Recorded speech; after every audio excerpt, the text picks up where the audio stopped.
নরসিংদীর রায়পুর উপজেলার অন্তর্গত পলাশতলী ইউনিয়ন বাংলাদেশ জাতীয়তাবাদী দল বিএনপি এর সকল অঙ্গ সহযোগী সংগঠনের যৌথ উদ্যোগে এক ব্যতিক্রমধর্মী মাদক বিরোধী কর্মসূচি অনুষ্ঠিত হয়েছে। বর্তমান সময়ে যুব সমাজকে ধ্বংসের মুখে ঠেলে দিচ্ছে মাদকের ছোবল। এই উপলব্ধি থেকে এমন একটি সচেতনমূলক কর্মসূচির আয়োজন করা হয়।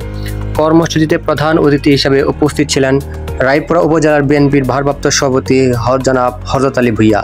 তিনি বলেন, মাদক একটি জাতিকে ধ্বংস করে দেয়। এই জাতিকে বাঁচাতে হলে আমাদের সবাইকে এগিয়ে আসতে হবে।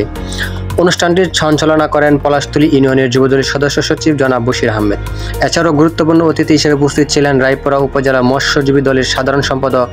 তিনি বলেন, মাদক শুধু ব্যক্তি নয়, পুরো সমাজকে ধ্বংস করে দেয়। আমাদের সকলের দায়িত্ব এটি রুখে দাঁড়ানো। অনুষ্ঠানে বিশেষ বক্তব্য রাখেন পলাশতলী ইউনিয়নের প্যানেল চেয়ারম্যান জনাব মিলন ভূঁইয়া। তিনি বলেন, মাদকমুক্ত সমাজ গঠনে রাজনৈতিক ও সামাজিক নেতৃবৃন্দকে একসাথে একযোগে কাজ করতে হবে। শুধু স্লোগান নয়, বাস্তব উদ্যোগের মাধ্যমে আমরা আমাদের প্রজন্মকে রক্ষা করতে পারি। আমি ব্যক্তিগতভাবে এবং ইউনিয়ন পরিষদের পক্ষ থেকে যে কোনো মাদক বিরোধী উদ্যোগে সর্বত্র এগিয়ে আসব। এছাড়া পলাশতলী ইউনিয়নের প্রতিটি ওয়ার্ডের নির্বাচিত মেম্বারবৃন্দ অনুষ্ঠানে উপস্থিত ছিলেন এবং সবাই মাদকের বিরুদ্ধে ঐক্যবদ্ধভাবে কাজ করার অঙ্গীকার ব্যক্ত করেন। এই কর্মসূচির মাধ্যমে স্থানীয় জনগণের মাঝে ব্যাপক সাড়া পড়ে এবং এটি মাদকের বিরুদ্ধে সামাজিক সচেতনতা বৃদ্ধির একটি গুরুত্বপূর্ণ পদক্ষেপ হিসেবে বিবেচিত হয়েছে।